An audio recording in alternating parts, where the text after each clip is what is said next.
parte dos guias e protocolos, né? Porque uma dificuldade que a gente sente muito neles é isso também, né? Tipo, porque quando tem muita burocracia, negócio das guias, quando vai pro faturamento e vem errado, aí tem as glosas e tudo mais. Assim, existe algum tipo de, tipo assim, ou um suporte para os médicos, ou uma orientação inicial para eles, sobre o preenchimento de guias, quando eles fazem esse credenciamento? Porque a gente sabe que realmente o plano de saúde tem protocolos, né? Tem padrões. E como é que isso é passado para o médico quando ele vira credenciado? Esses padrões, vale frisar, que não é algo estabelecido pela operadora, é a ANS que determina. Então, às vezes a gente olha a operadora como algo muito burocrático, mas é porque a ANS ela é extremamente incisiva e as sanções dela são altíssimas.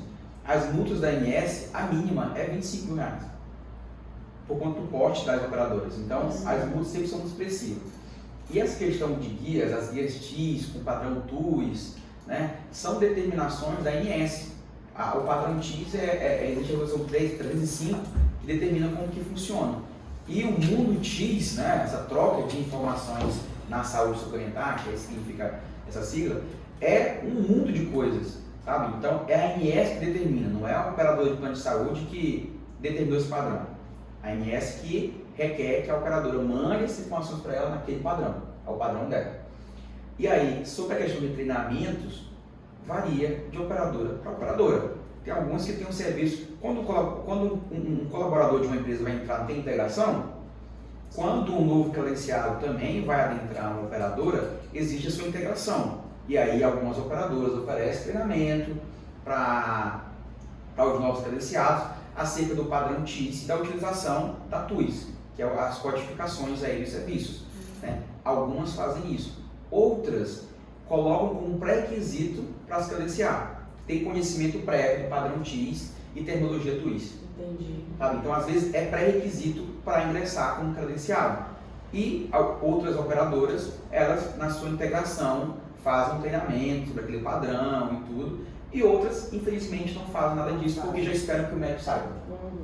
Infelizmente, essa é a realidade. Eu espero que eles não saibam que é errado, né? Mas é porque, assim, tem até uma pergunta aqui sobre a glosa, né, médica. Tem algum... Isso interfere? Tipo, se não saber utilizar essas codificações, interfere na hora do médico fazer? Como é que chama, na verdade? É faturamento? É aquele momento ali que ele vai dizer o que ele fez, o serviço que ele prestou, os procedimentos que ele fez, que para o médico... Ele vai entregar a produção dele. A produção. A clínica fecha sua produção e envia para a operadora fazer a análise dessa produção. E aí, dentro dessa análise da produção, existe o chamado glosa, que é quando a operadora deixa de pagar o credenciado por conta de alguma divergência que, diga-se de passagem, essa divergência deve estar elencada no contrato. Tá? A resolução da ANS diz que tem que estar no contrato as cláusulas, o motivo de glosa. Então, quando esse é um ponto bem interessante que a gente recebe muitas dúvidas em relação às glosas dos médicos, que acham que na hora do contrato não se detém a esses detalhes e aí posteriormente começam a vir os problemas e um grande desequilíbrio na relação. Então, é interessante sempre se ater ao contrato. Se o contrato da operadora do plano de saúde não prevê os motivos de glosa, é um caso de justificar no recurso de glosa que aquela glosa foi indevida. Por quê? Porque não está elencado no contrato que aquele é o motivo. Tá? Então tem que ter no contrato os motivos. Se não tiver, a glosa é indevida. Aí no recurso de glosa pode ser argumentado isso e a operadora deve pagar a diferença do valor para a clínica credenciada. Tá? E a guia TIS, Gabi, o mau preenchimento da guia TIS, né, seja de um procedimento, de um exame, de uma consulta, é um motivo de glosa muito frequente. Tá? Porque o padrão TIS ele é materializado por guias, né? A guia TIS é aquela que a gente recebe quando vai fazer um atendimento, um exame. Isso. Eu só recebo com o meu nome e com o número. Às vezes, o preenchimento indevido da guia TIS é que provoca uma glosa. O o paciente deixou de assinar, o médico não colocou o código TUS correto. Uma internação, por exemplo, às vezes não é colocado na guia TIS a indicação clínica da internação. Aí só coloca indicação clínica, porque às vezes, na prática, quem preenche a guia TIS não é o médico, é a secretária do médico, é o assistente do médico. E aí, infelizmente, a grafia do médico às vezes não é muito legível. E aí o auxiliar, a secretária, quando vai preencher, começa a falar, descrever a indicação clínica de uma internação e às vezes não soube escrever corretamente porque não entendeu a letra, e aí colocar conforme relatório anexo. Só que na hora da operadora analisar as milhares de guias que recebe, não vai ser o anexo, vai ser a guia TIS. Afinal, será essa guia que vai ser mandada para a MS. Entendi. Tá? Então, às vezes, chega lá mal preenchida, aí vai ser glosado. Entendi. Por conta disso, desse mal preenchimento. E aí é um dos motivos.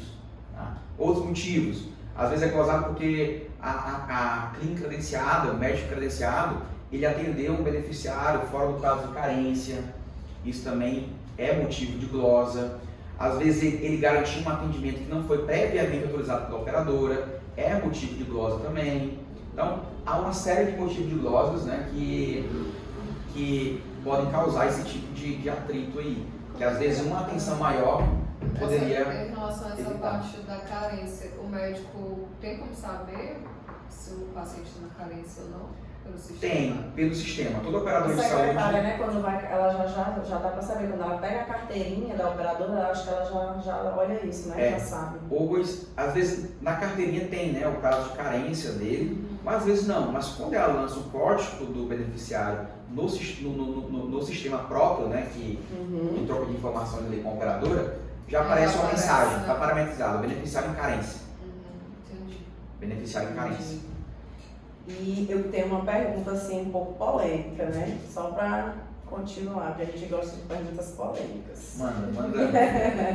Manda ver. Eu quero saber assim, ó, quando um médico de um plano de saúde, um médico credenciado ou cooperado pelo plano de saúde, ele é processado judicialmente, existe alguma interferência na defesa do profissional ou essa defesa ocorre independente? Eu sou um médico que sofri um processo judicial.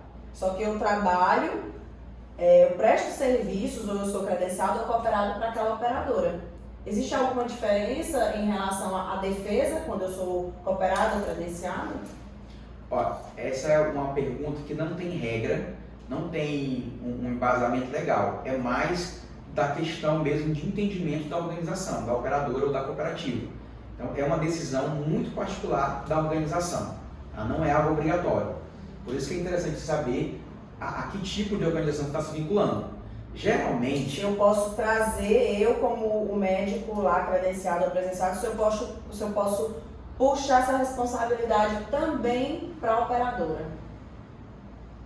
De alguma possível defesa em algum processo. Mas assim, por exemplo, porque depende muito, né? Às vezes quem faz a petição inicial, porque assim, o paciente contrata advogado. Aí ele bota lá o médico, a operadora e o hospital. Às vezes, de fato... Bota todo mundo no polo, né? Às vezes, de fato, a operadora não vai ter, tipo assim, meio que a relação ali foi hospital, médico, paciente. O fato da operadora ser tipo assim, o atendimento ter sido por ela pode não, como foi algo totalmente interno ao hospital, não foi questão de autorização nem nada, existe aí a linha de defesa, né? Isso também vai variar da operadora, eu penso. Varia realmente de operadora para operadora. Tem um operador que, independente do médico ter dado causa ou não àquela litigância, a operadora, por ter já esse padrão organizacional e de gestão, ela vai defender o médico.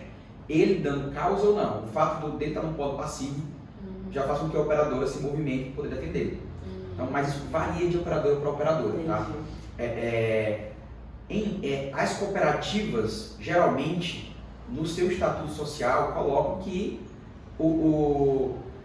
causas em que o médico cooperado, na prestação do seu serviço enquanto cooperado, estiver no polo passivo, a operadora vai fazer a defesa. Tá? Mas, em relação à rede credenciada, dificilmente alguma operadora toma para si o ônus de defender. Porque não é nem pessoa física, é PJ. Mas ela se acusa. Como? Mas ela se acusa, porque, tipo assim, por exemplo, eu já fiz muita defesa de, tipo, do médico que atendeu no hospital, né?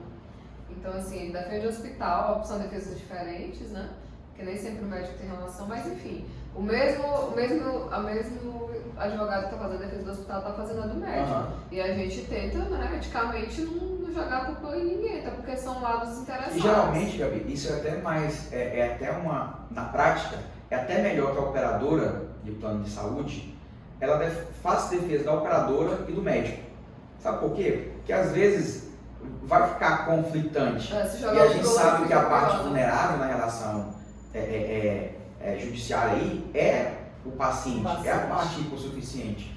Então, se ficar esse jogo, é legitimidade passiva, é culpa de terceiro, não vai acontecer, sabe? É aí que o juiz vai ser mais severo, porque vai ficar um jogando contra o outro. Então, não acontece muito na prática, mas o cenário ideal é que a operadora faça defesa de si e do seu médico ou da clínica. Entendi. Mas existe essa possibilidade dentro do, tipo assim, porque hoje acho que isso varia muito, né?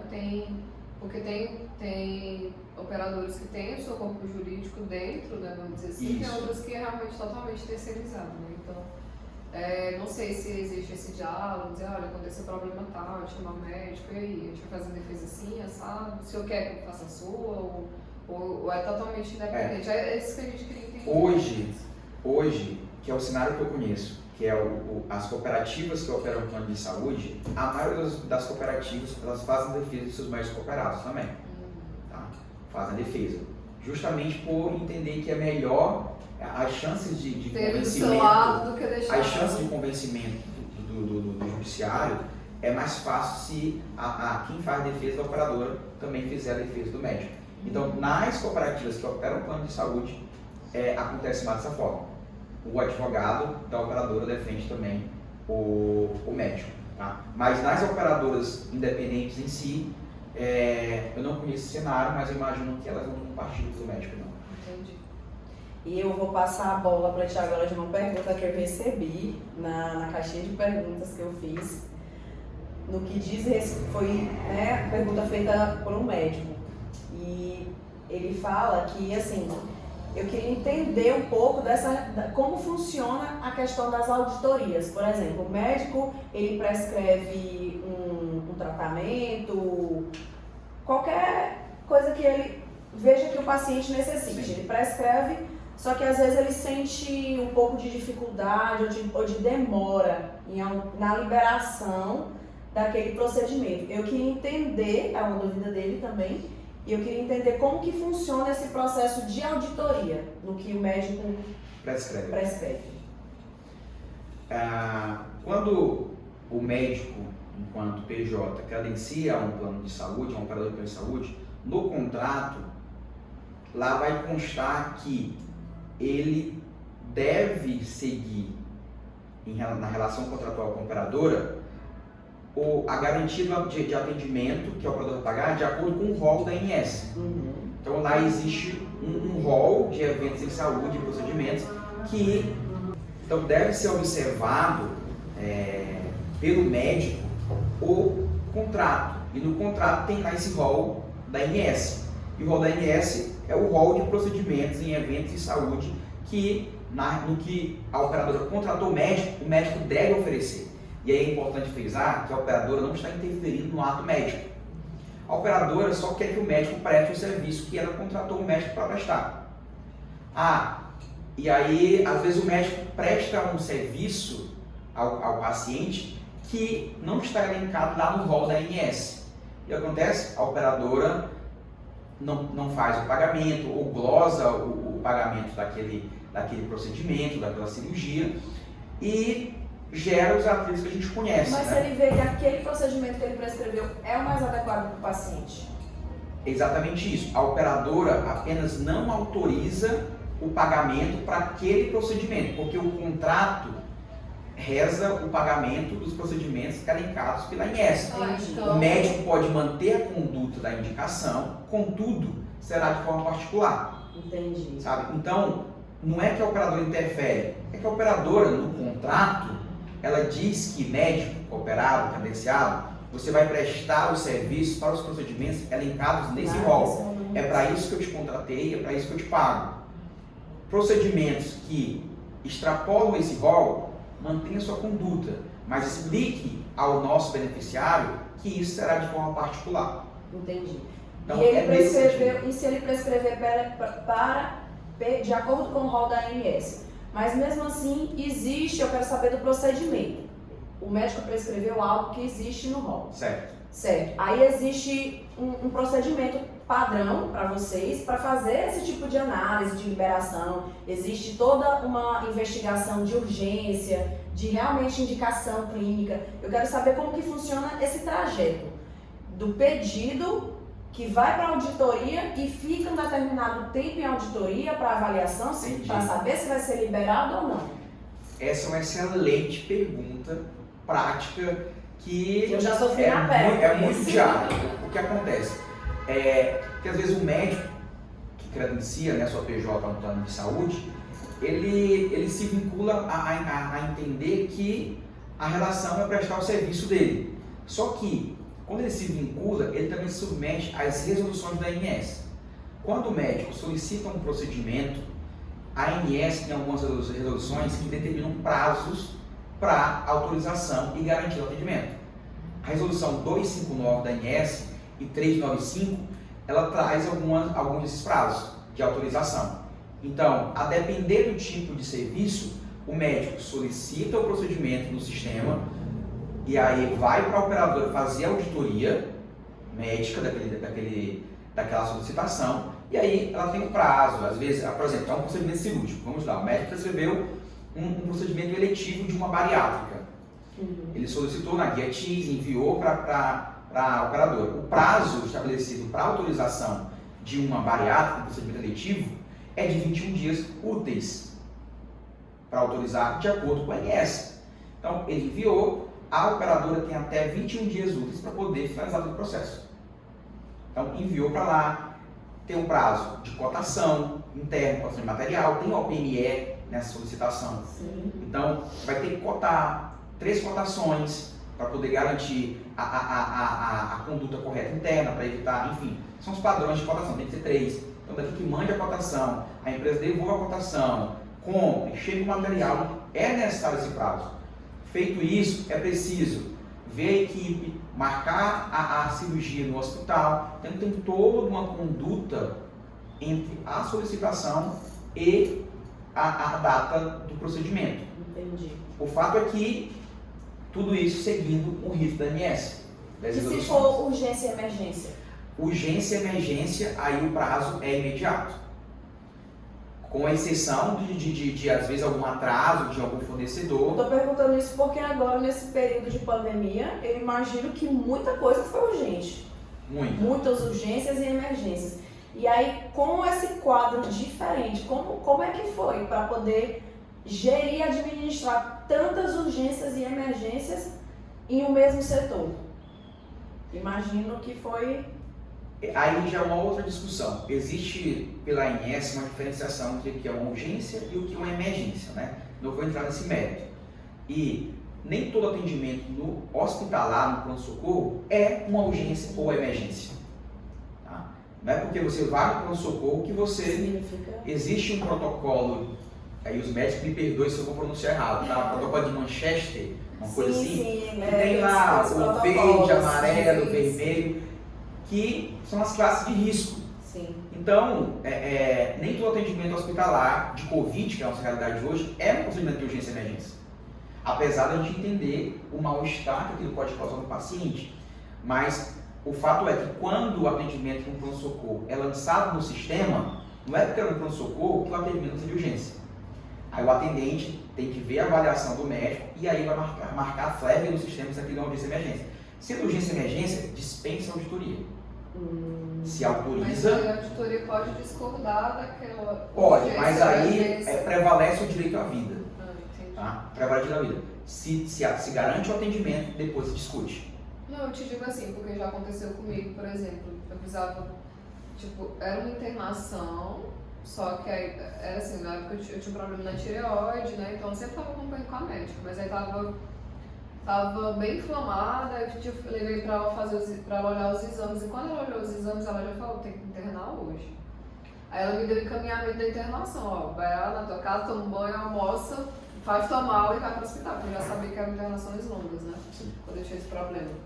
Só que ela não botou, tipo assim, que era meio que imediata a internação, entendeu? Aí quando eu cheguei lá, ele foi discutir, tipo assim, sabe? Eu fiquei esperando um pouco, então assim, porque ela não especificou a urgência do meu, porque eles olharam assim, ela tá aqui, já tá de mala pronta, não é urgente. Foi tipo programada. Mas não, porque tipo, o meu problema lá, tipo, criava pus, né? Criava abscesso, então podia estourar a qualquer momento. Eu tava numa fase bem crítica do problema, né? Então assim, aí foi toda essa discussão. Mas assim, não foi auditoria, né? Mas eles ainda ficaram, né? Tipo, recebeu a guia, gente, não sei o que, fala com o plano, e etc. É por isso que eu te digo, se pode haver essa contestação, né? Tipo, nesse meu caso, se ela tivesse lá botado, ela não botou, mas se ela tivesse botado urgente, né? Imediato, vamos dizer assim, poderia vir alguém para me avaliar, dizer assim, no prazo de um dia, né? Parece, se eu não me engano. Não, a avaliação em si de uma situação de urgência e emergência, ela pode ser contestada. Só que se a solicitação de urgência ou emergência fundamentada com um relatório médico, ela pode ser contestada posteriormente ao atendimento. Tá. Aí poderia ser uma questão de dose. Poderia ser uma questão de dose. Entendi. A tua indicação clínica não condiz com o estado clínico do paciente. Entendi. Aí pode ser algo que a gente chama de auditoria retrospectiva. Né? Uma auditoria posterior ao atendimento. Aí foi um erro de conduta médico. O médico solicitou uma internação para um paciente que a indicação clínica não era persistente ou não se caracterizava como urgência e emergência. E aí tem toda uma discussão por trás dos bastidores. E isso acaba, o que a gente vê, também, que talvez isso seja um ponto de desgaste, né, entre o plano e o médico. Então, tentando entender isso, que a gente tenta trazer, intermediar e harmonizar. Por isso que é importante que o médico que se vincula a um plano de saúde, que atende um hospital em si, ele entenda, ou se não quer gastar tempo entendendo os procedimentos e como funciona, ele contrate profissionais, ou advogado da área médica, ou alguma consultoria, administrador, que auxilia essa parte mais burocrática. Porque tem que se observar também, sabe? Tem que se observar. E aí acaba gerando um desgaste para o médico, acaba ferindo a imagem do médico quanto aquela classe, né? Quanto aquela organização que é um plano de saúde ou um hospital em si. E acaba perdendo os dois lados, desgaste e estresse. Né, para a operadora também. Exato. Então, é interessante que o médico se atenha a esses protocolos regulados do setor. Sabe? O setor de saúde suplementar é um setor extremamente regulado. Então, é interessante até o acompanhamento do trabalho de vocês para esse tipo de médico, sabe? O trabalho de vocês é importantíssimo. Não é fácil entender mesmo. Inclusive, tem uma empresa aqui da região também, que já não é a parte jurídica, né? É a parte mais, assim, vamos dizer, médica, né? Que é as minas da Emavale, que fazem um trabalho muito bom, né? Não sei se você conhece. Mas é justamente isso, porque, gente, para você ser profissional da saúde, para você ter uma clínica, alguma coisa, é muita coisa. Você não dá para querer, eu sou médico, eu sou gestor, eu sou isso, eu faço, não dá. Fazer a contabilidade. Eu digo que hoje o médico, ele tem as cadeiras da área médica, né, lá nos 5 anos da graduação, mas eu acho que ele deveria ter algo a mais, porque a profissão médica hoje é muito empresarial. É muito empresarial. Então o médico que não sabe gerir, ele vai rodar muito até conseguir construir uma carteira de clientes. São 6 anos aí, mas assim... Só de conhecimento técnico. De conhecimento técnico científico, né? Inclusive, eu fiz meu TCC da pós-graduação, justamente, tipo assim, o meu objetivo era falar sobre a presença da ética médica, da deontologia dentro do curso, né? O que do direito médico eles veem na faculdade? Quase nada. E aí eu tive, tipo assim, eu li vários grade curricular de vários cursos, né? Do Minas Gerais, Tocantins, Pará, São Paulo, enfim. É tudo técnico. Tipo assim, é exatamente tudo muito técnico. Aí, assim, aí que a gente entra, beleza, isso, o que eles veem, vamos dizer assim, é essencial. Mas tem que ter pelo menos uma disciplina, vamos dizer assim, 2, e tragam isso, porque igual a gente, né? A gente no direito é direito, direito disso e tudo, e de prática, entendeu? Não ensina a advogar, na prática, acho que assim, coisas que podem evoluir, né? Mas a medicina e direito são cursos muito engessados. Então, assim, tanto que a gente pena, vamos dizer assim, depois que forma, para aprender mesmo a lidar, a gerenciar as coisas. Vou abrir um escritório, meu Deus, eu não tenho prática com gestão e contabilidade, precificação de honorários. E eu sei que os médicos têm todas essas variantes também e mais, né? Porque tem todas as questões regulatórias que eles realmente ali estão lá dentro e, de fato, você às vezes vai conseguir ter esse desenvolvimento. A saúde suplementar, né, que é essa saúde mais privada, regulada pelo plano de saúde, ela tem crescido absurdamente, tem dominado o mercado. Geralmente, quem está seguindo a carreira da medicina privada são aqueles médicos mais consolidados no mercado e tudo, mas os demais é muito nessa área da saúde suplementar. Entra no operador de plano de saúde para poder ganhar mercado e trabalhar. Então, além dessa parte ética das resoluções do CFM, hoje é tão importante quanto conhecer as resoluções do CFM, conhecer a ANS, as resoluções da ANS, porque ela é quem regula o que hoje é um canal de entrada do médico recém-formado no mercado, que é a Secretaria de Saúde.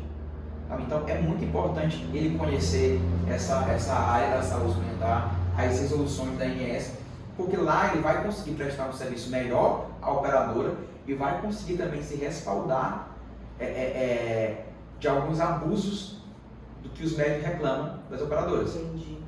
E aí eu tenho uma última pergunta assim para fechar com chave de ouro. Eu tenho uma dúvida em relação assim, por exemplo, o médico ele é cooperado, credenciado, enfim, ele é as duas coisas, digamos assim. E aí passa um determinado tempo, ele não está mais satisfeito com essa relação e acha que ele não precisa mais, ele pode desenvolver o trabalho dele agora de maneira apenas particular, consultas particulares. Existe, né? Ele pode fazer a quebra desse contrato junto à operadora, ok.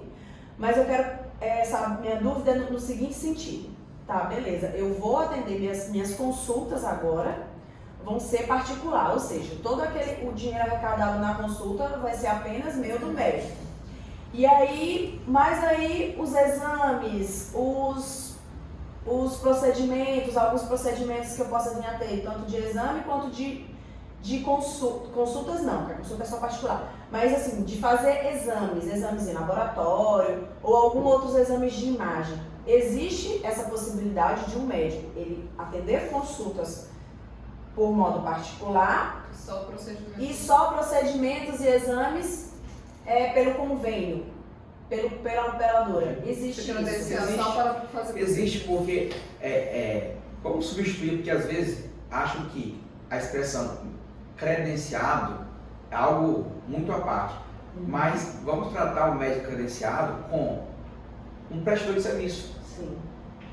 O médico credenciado é um prestador de serviço. Então ele pode. Mas então ele não é mais cooperado nessa situação. Ele não é mais cooperado, ele é só credenciado. Não, pois existe. É uma dúvida, é uma pergunta mesmo. Não, existe as duas relações. Digamos que ele deixou de ser cooperado. Ele antes tinha a relação cooperado e tinha uma clínica que ele credenciou ao plano de saúde. Essa é a pergunta, né? Isso. Então ele deixou de ser cooperado e que agora só tem a clínica credenciada que presta exames. Pode. A operadora pode manter o contrato de credenciamento. Tá? Agora, se esse médico ele não era cooperado, a única relação dele com a operadora era credenciamento. Eu me credenciei para prestar consultas e exames de imagem, raio-x. Eu posso deixar de prestar consulta e deixar só raio-x? Pode também. Ele vai fazer um aditivo ao contrato com a operadora, excluindo um dos serviços dele. E vai manter apenas o serviço de imagem. Entendi. Então não é que ele rescindiu o contrato com a operadora. Apenas teve uma reanálise e foi feito esse aditivo no contrato. Exatamente. De que agora apenas em uma modalidade vai ser pelo plano de saúde. Exatamente. Isso pode acontecer. Agora a gente queria te agradecer, vamos encerrar aqui. Demais, aqui são 1000 dúvidas. Desculpa aí pelo Essa alongamento. disponibilidade, assim mesmo, essa conversa aqui. Nossa, tem muita informação válida para os médicos e para a gente também, que está aqui atuando a favor deles. E assim, foi ótima a live, excelente a conversa, assim, muito enriquecedora mesmo. Te agradeço demais a dedicação. Prazer estar aqui contigo depois de 3 anos Eu de quero formada. agradecer também, viu, por te conhecer e você passar todo esse conhecimento que vai servir tanto para os médicos e servir para a gente também. Entender um pouco dos equilíbrios e desequilíbrios dessa relação para que a gente possa mediar essa relação, que é bem importante. Então, eu que agradeço, é um prazer para mim estar aqui de frente para uma câmera, poder compartilhar a minha experiência de 5 anos como operador de plano de saúde. É um assunto que eu amo falar, tá? Eu trabalho diariamente, não especificamente com a operação disso, mas de garantir a conformidade da operadora de plano de saúde nessas resoluções, nessas relações aqui. Então, compartilhar isso aqui é um prazer de verdade. Gabi, muito obrigado pelo convite. Desejo muito sucesso a vocês. Obrigada. Eu tenho certeza que os médicos e profissionais da saúde que são assistidos por vocês são muito bem assistidos, tá bom? Então, obrigado de verdade. Obrigada, tchau, tchau. Tchau, gente.